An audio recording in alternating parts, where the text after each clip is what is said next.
Let me introduce myself. My name is Katharina. My best friend, Willis, is a kitty. He calls me Cat for short. I'm going to be sharing some bedtime stories with you. They are stories that I wrote for 3 little princesses. One named Hope, the other Chase, and the youngest Carrington.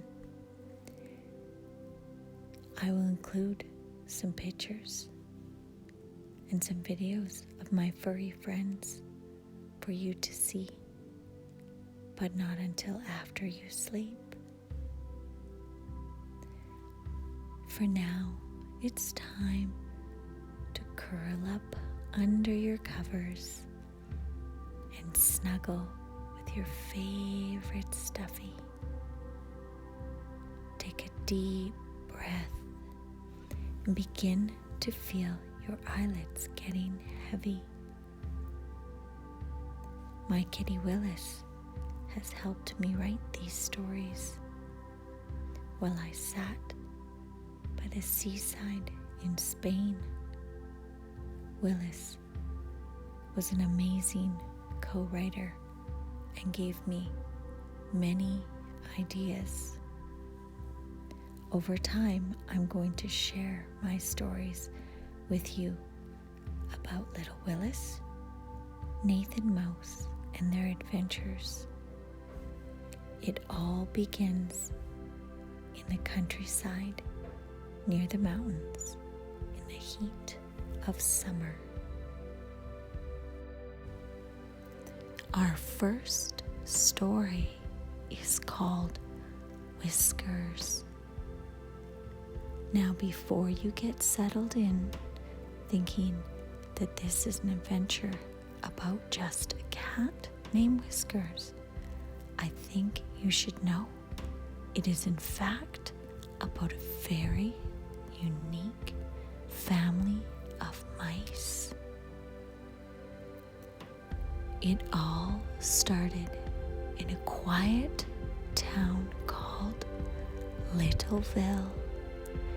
It was a town named after a very important cat. But that is a story for another time. Whiskers. It was a hot summer in Littleville. It had seen 50 mouse years.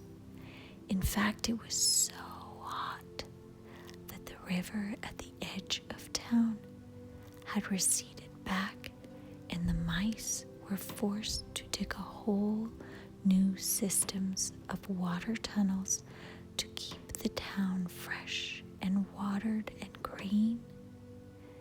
The mice of Littleville were very hard workers. They worked day and night. The job was almost done, and every mouse in town was looking forward to the celebration afterwards. There was to be a great feast and dancing in the town square. Every mouse in Littleville brought a special talent to the community. The mice were looking forward to the Nibbles family contribution because the Nibbles were the very best bakers the town had ever had. Their pastries were so light and fluffy they could almost float. Their cakes were always moist with the prettiest blue and pink icing, and their chocolate chip cookies were more chocolate than cookie. Let's just say that the mice in Littleville did not look underfed. Mr. and Mrs. Nibbles were helping their oldest daughter, Wendy, set up for the feast. There were only a few finishing touches needed. Cakes to be iced, and the last batch of cookies to be taken out of the oven. Wendy, who had a very keen sense of smell, realized she smelled something burning. She hurried back to the house to find she was right. She could hardly believe her eyes. The cookies were burnt. Smoke was billowing out of the oven. The Nibbles had never burnt a batch of cookies before, but there they were, hard and black like little lumps of coal. Just then, Wendy heard loud squeaking coming from outside, and she ran to see what was happening. Wendy was shocked at what she saw. It was not just burnt cookies she had smelled. Mouse School was on fire. The old oak tree in front of the school caught fire. A branch toppled over and blocked the door. All the little mouse inside were trapped. Wendy ran as fast as her little legs could carry her back to her parents. Mr. and Mrs. Nibbles raced to Mouse School, and Wendy rang the town bell. The town's mice were all down at the river, and Wendy knew something had to be done right away. She had an idea. Wendy rushed back to her house and grabbed the burnt cookies. When she got back to the school, she gave her parents a handful of cookies and told the mice to stand back. They threw the cookies as hard as they could at the windows. Wendy's idea was working. The cookies were so hard they broke the glass. Mr. and Mrs. Nibbles bravely went in and helped the children out. The mice children were so thankful. Mavrina and Patrick, Wendy's younger brother and sister, helped all the little mice to get out first. The town's mice arrived by now and were busy working to put out the fire. Everyone was red and gray from the smoke, but most importantly, they were all safe.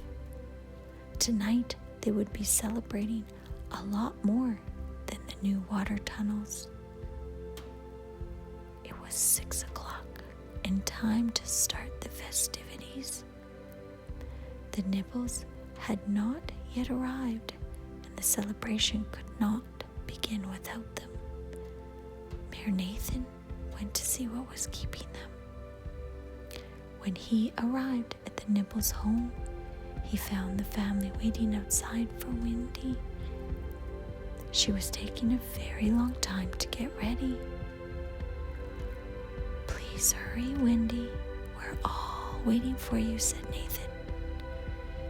Just then, out she came. "I'm ready," she said. Everyone was surprised at what they saw. Wendy had cut off her whiskers. You see, as well as being known as great bakers, the Nibbles were also known for their fine whiskers. Some mice thought it must be from all the golden brown sugar Mrs. Nibbles put in her baking. Unfortunately, the youngest whiskers had been singed off. Wendy, though, had not lost hers because she had not been as close to the flames. Wendy knew how upset her younger brother and sister were about their whiskers, so to show them that there was more to being a good mouse than just beautiful whiskers, she cut hers off to match.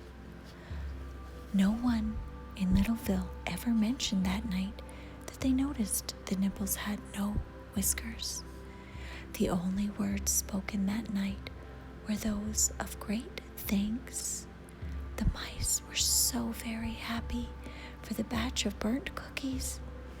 It was the topic of conversation all evening until Mayor Nathan announced that there would be a new project in town.